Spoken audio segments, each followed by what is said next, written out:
So ito rin yung tinatrabaho ko ngayong araw na ito mga ka-farmers, at ito ay tapos na. So yung una, nakagawa tayo ng malaki nito, yung kulungan ng mga pabo. Ito naman ay para naman sa manok.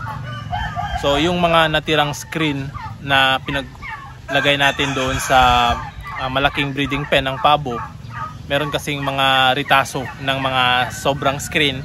Ito yun. Ito yung ginamit natin para hindi masayang yung pinutol natin ng mga net. So gumawa rin ako nito, dual purpose na rin. So pwede natin ilagay dito yung mga manok natin na yung mga Texas, at saka pwede natin gawing breeding pen. At kung in case meron tayong mga sisiw na palahi, pwede din natin ilagay dito. So ito yung design ng kanyang pintuan. Kasya yung tao dito.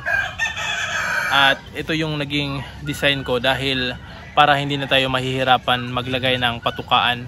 Kasi nung una mga ka-farmers, nung ginawa kong fly pen, yung inilagay ko dito is yung net lang, gagaya nito. So nahihirapan akong maglagay ng patukaan o pakainan.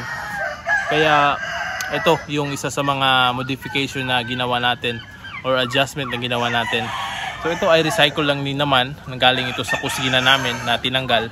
So pininturahan ko lang para hindi magmukhang luma. So yan, tapos na. Pwede na nating lagyan. Mamaya lalagyan ko pa yan ng dapuan dyan para malagay na natin yung pares natin ng McLean hatch dito. So yun ang isa sa mga ilalagay natin dito sa kulungan na ito. So ito, papasilip ko sa inyo. Ang sukat pala nito mga ka-farmers ay 4x4, almost 4x4, 4 feet, 4 feet ang wide, 4 feet ang height. Ang length naman niya ay 4 feet. So matatawag na itong 4x4x4. So ayan mga ka-farmers, medyo may kalakihan rin. Siguro kasya yung tatlo, isang rooster at saka dalawang inahin ang pwede dito.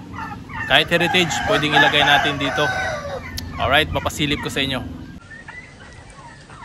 So ito na mga ka-farmers, yung pintuan ng ating cage.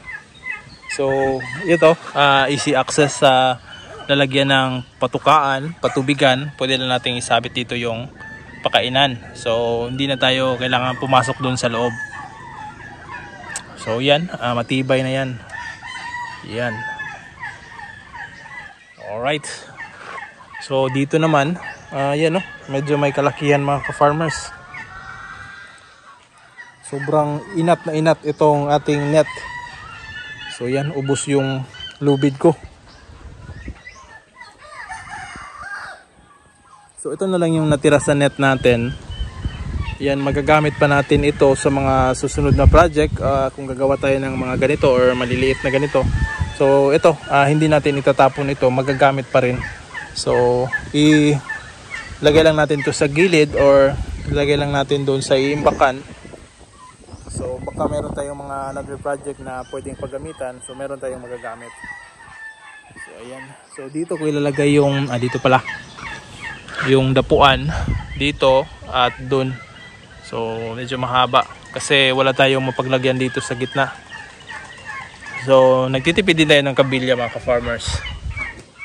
Alright, so yan, matibay. At saka nalimutan ko pala, maglalagay pa ako ng puting dito, yung lapad na malapad na bakal para hindi lulubog sa lupa yung ating cage. So i-welding na lang natin yan. Alright, so more or less okay na to mga ka-farmers. Good to go na ni, or good to use. Yan. So mamaya ilalagay ko na yung dalawang manok. So dito, bubutasan ko pala ito. Tatanggalin ko itong part na ito. Yan. Para mas makakalabas yung ulo ng mga manok natin. Kasi ito pwede naman sa manok natin na makalabas yung ulo. Pero para hindi ma-damage yung kanilang balahibo, tatanggalin na lang natin yung isa. Hindi naman sila makakalabas nito kapag itong isa ay matatanggal. Alright, gagamit tayo ng grinder. Okay.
So ito na mga ka-farmers, nalagay na natin yung pares natin ng Maclean hatch.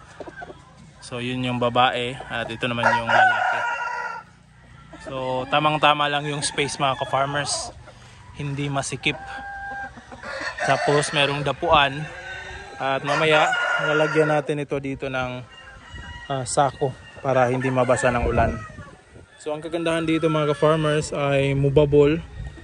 So kung maglilinis tayo, pwede lang natin itong i-transfer dito sa kabila. So nabubuhat lang naman dahil magaan. So yan o.